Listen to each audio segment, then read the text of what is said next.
अब ये क्या है कि 250 प्रश्नों वाली एक परीक्षा में, ठीक है, टोटल 250 प्रश्न थे, ठीक।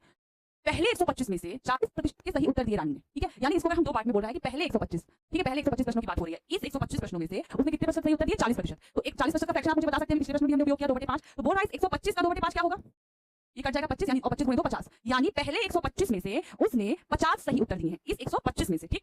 संपूर्ण परीक्षा में, अब बोल रहा है पूरी परीक्षा कितने अंकों की है? 250% की है, उसका ग्रेड 60% है। यानी कि अभी तो ये हमने बताया कि पहले 125 जो प्रश्न थे उसमें से उसने 50 प्रश्न पाए, 50 प्रश्न के सही उत्तर दिए, ठीक है, यानी 40% के 125 के 40% प्रश्नों के सही उत्तर दिए। अब बोल रहा है कि पूरी जो परीक्षा थी 250 नंबर की, उसमें टोटल उसने 60% अंक हासिल किए हैं। तो आप देखिए, और भी बोल रहा है उसे शेष 125 प्रश्नों में, क्योंकि 125 प्रश्नों में तो 50 आ चुकी है, बचे कितने हैं? 125 प्रश्न हैं। तो वो बोल रहा है कि 125 जो बचे हुए प्रश्न हैं उनमें वो कितने और प्रश्नों के सही उत्तर दे दे कि उसे कुल जो परीक्षा जितने नंबर की थी उसमें उसे 60% मिले, ठीक। फिर से एक बार ध्यान सुनिए, पहले 125 प्रश्न में 125 प्रश्नों में उसने 40% सही उत्तर दिए और उसका 40% क्या आया? 50। यानी पहले 125 प्रश्नों में, 250 में पहले 125 प्रश्नों ने उसने 50 प्रश्नों के सही उत्तर दिए। अब कितने प्रश्न बचे हैं? 125 और बचे हैं।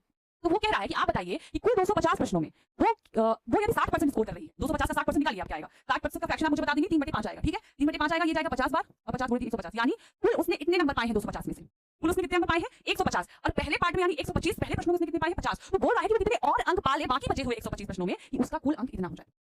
तो आप बोलेंगे कि 50 तो उसके पहले ही हो गए, तो यानी बाकी बचे प्रश्न 125 प्रश्नों में उसे 100 अंकों का सही जवाब देना पड़ेगा, तब वो 50 पे 100 150 नंबर पाएगी। तो बोल रहा है कि आपको प्रतिशत में पूछ रहा है कि कितने प्रतिशत अधिक अंक उसको लाने होंगे कि उसका जो कुल अंक हो वो इस पूरे प्रश्न का, पूरे जो जितने का था ये परीक्षा, उसका 60% यानी कि 150 पा जाए, ठीक। तो अब ध्यान से मेरी बात को सुनिएगा, ठीक है। अभी है उसके 50, ठीक है, और 60% लाने के लिए 150 नंबर चाहिए, उसके पास 50 पहले से ही है, तो उसको कितने की जरूरत है? आप मुझे बोलेंगे 100 की जरूरत है। कितने की जरूरत है? 100 की जरूरत है। यदि प्रतिशत ना पूछ के सिर्फ ये पूछता कि कितने और नंबर चाहिए, तो 100 आपका सही आंसर होता। पर वो पूछ रहा है कितने प्रतिशत की अंकों की जरूरत है उसको, तो 100, और कितने बचे प्रश्नों में 100 चाहिए उसको? 125 बचे प्रश्नों में 100 चाहिए उसको। अब इसका प्रतिशत निकाल लें, तो ये जाएगा 25, ये जाएगा 20,